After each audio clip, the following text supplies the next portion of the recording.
দেখেন বন্ধুরা, নদীর পানির স্রোতের কোপে দেখেন কিভাবে মাটিগুলো ঘুরে ঘুরে পড়ে গেছে, দেখতে পাচ্ছেন?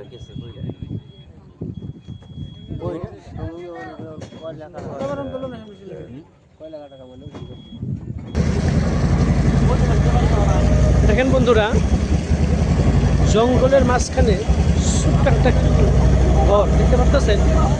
এই জায়গায় হয়তো এই মানুষগুলো থাকে, দেখতে পাচ্ছেন? এই মানুষগুলো থাকে, এই যে ছোট্ট একটা ঘর দেখতে পাচ্ছেন। আর চারিদিকে জঙ্গল কাইশে দেখেন। আর এই দেখেন, এই নাও দিয়ে তারা মাছ মারে, তাদের দৈনন্দিন জীবনের কাজ সবকিছু সম্পূর্ণ যা যা প্রয়োজন সবকিছু তারা যোগান ধরে এই নাও দিয়ে।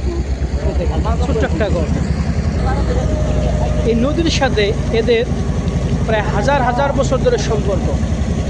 এরা রাত্রে সব থেকে রাত পোহানো পর্যন্ত তারা সবসময় তারা কী করে, সারাটা দিন সারাটা রাত তারা এই নদীর সাথে জীবন বাঁচানোর যা প্রয়োজন সব কিছু এখান থেকে যোগান ধরে। এটা দেখেন কীরকম করে মাছ মারতেছে, দেখতে পাচ্ছেন? ওরা এই নদীর থেকে এইভাবে মাছ ধরে মাছ বিক্রি করে তারা জীবনের যত চাহিদা সব কিছু সম্পন্ন করে। দেখেন, এই দেখেন সুন্দর। ওরা কিন্তু আর অন্য নদী থেকে ভয় করে না, কোনোদিনও ভয় করে না। ওরা জানে যে নদী ওদের মা, আর এই নদীর বুক থেকে ওদের সম্পূর্ণ বস্তু জোগাড় করতে হবে। তার জন্য ওরা নদীর সাথে সারা জীবন খেলা করে। দেখেন বন্ধুরা কীভাবে ভেঙে ভেঙে গেছে, তার মধ্যে মাঝখানে দেখেন কাইশের ক্ষেত দেখতে পাচ্ছেন। এগুলো কিন্তু কেউ গুনে নাই, এগুলো একলা একলাই হয়েছে।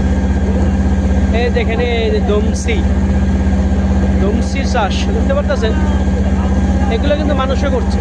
দমসি দেখতে পাচ্ছেন, দমসি শুধু বরাবর। আর ওদিকে পাট আছে,